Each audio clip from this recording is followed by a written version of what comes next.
All right, let's just dive right in. The world of work, it's getting weird, right?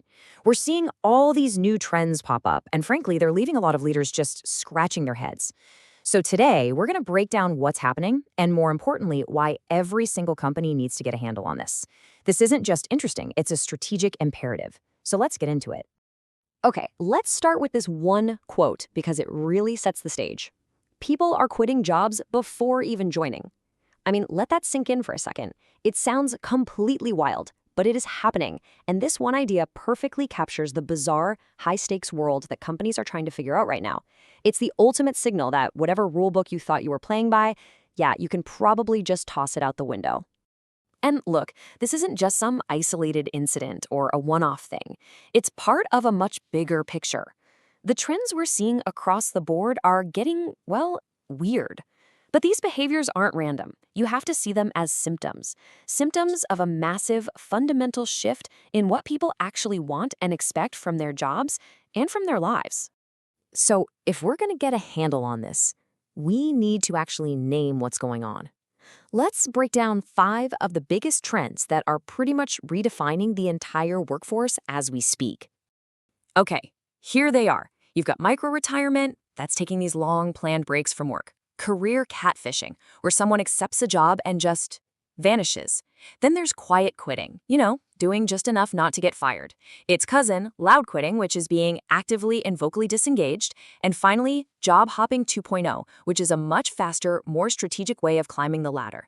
Each one of these tells us something really important about what's on people's minds today. So first up, micro-retirement. This is a big one, especially with younger workers. We're talking about people in their 20s and 30s who are intentionally taking months off at a time to travel, to recharge, or just to get away from the burnout. Now, if you're a leader, this completely throws a wrench in the old idea of a straight, linear career path. So the real question for you is, are you going to lose this talent for good, or are you going to get smart and build things like sabbatical programs or flexible ways for them to come back? You have to accommodate this, not fight it. And then there's career catfishing. Oh man, this one is just infuriating for recruiters and hiring managers.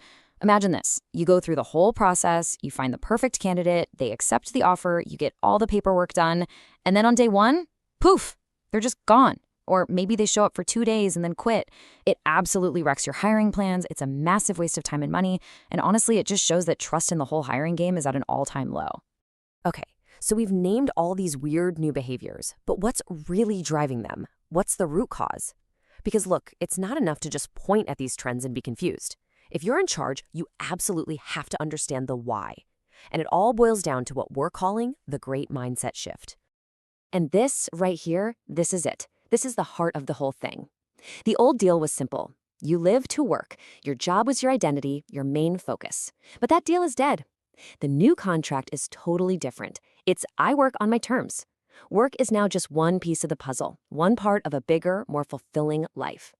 And if that job doesn't offer flexibility, a sense of purpose, and actually fit with someone's values, well, they're just not going to do it. And let me be crystal clear about this. For any leader watching, this is not some passing fad. You can't just stick your head in the sand and wait for things to go back to normal. This is the new normal. We are watching a fundamental redefinition of how work fits into life. And if you ignore this shift, you're not just taking a risk, you are actively choosing to become irrelevant. So that brings us to the most important part. What do you do about it? This is the leadership mandate. In this new reality, you need a playbook. And spoiler alert, the answer is not to try and fight these trends. It's about building a company that's strong enough and flexible enough to actually thrive in this new world. All right, here's your 3-point plan. It's a mandate, not a suggestion. First, you have to build trust. I'm talking about radical transparency. Be honest about how the company's doing, the good and the bad. That's how you fight back against quiet and loud quitting.